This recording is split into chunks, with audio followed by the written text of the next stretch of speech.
আমি মাকে নিয়ে কথা বলতে গেলে আসলে ওয়ার্ডস খুঁজে পাই না, যত বলবো আসলে কম হবে। আমার কাছে আমার ভালোবাসার ডেফিনেশন আমার মেয়ে আর আমার মা। কোনো কিছুই মার কোনো কিছুই আমার কাছে খারাপ লাগতো না। অ্যান্ড আমি আসলে অনেক ব্লেসড, এটা আমার কখনোই বলা হয়নি। আমার মা is like my friend always. এটা আমার জন্য এত বড় একটা ব্লেসিংস যে যার মা আসলে একটা সন্তানের বন্ধু হবে, ওই সন্তানের উপর মনে হয় আর কোনো ধরনের কোনো মানে থাকে না বিপদ অসুবিধা কিছু আসতে পারে না। আর এটার থেকে বড় ব্লেসিংস কিছু হতে পারে না। আল্লাহ আমাকে এই জিনিসটা দিয়েছে। আমি খুবই হ্যাপি, খুবই ব্লেসড।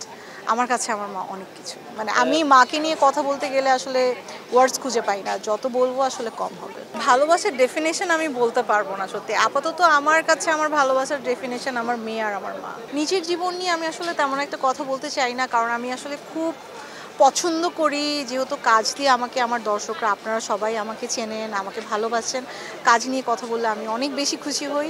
নতুন বছরে কাজের প্রত্যাশা আমার খুব ভালো। খুব ভালো ভালো কিছু কাজের প্ল্যানিং আছে। তো নতুন বছরে ইনশাল্লাহ নতুন করে দেখা যাবে। আমি ট্রাই করি একটু ডিফারেন্ট ক্যারেক্টারগুলো করার, কারণ কাজ করলে আসলে অনেক কাজ করা যায়। বাট আমি অলওয়েজ একটুখানি কম কম কাজ করে একটু কোয়ালিটিটা মেনটেন করতে চাই, যেন সবাই আমাকে মানে ঠিকঠাক মতো করেই ভালোবাসাটা দিয়ে যেতে পারে, যেন দর্শকের কাছে আমার চাহিদাটা কম না হয়ে যায়। তো আমি ট্রাই করি একটু ডিফারেন্ট গল্প করার। আর এখন ট্রাই করছি একটুখানি ক্যারেক্টার বেস কাজ করার। সঠিক প্যাড আর সঠিক তথ্য দিয়ে এসব সামলে নিব এক হয়ে। Monalisa sanitary napkin. Web series already আমার একটা করা হয়েছে, দীপ্তর ত্রিভুজ, যেটা 2024-এ মানে বের হয়েছে আমার কাজটা। আরও দুটো ওটিটি নিয়ে কথা চলছে। একটার অলরেডি শুটিং স্টার্ট হয়ে যাবে ভেরি সুন, আর একটার গল্প নিয়ে আমরা জাস্ট বসছি।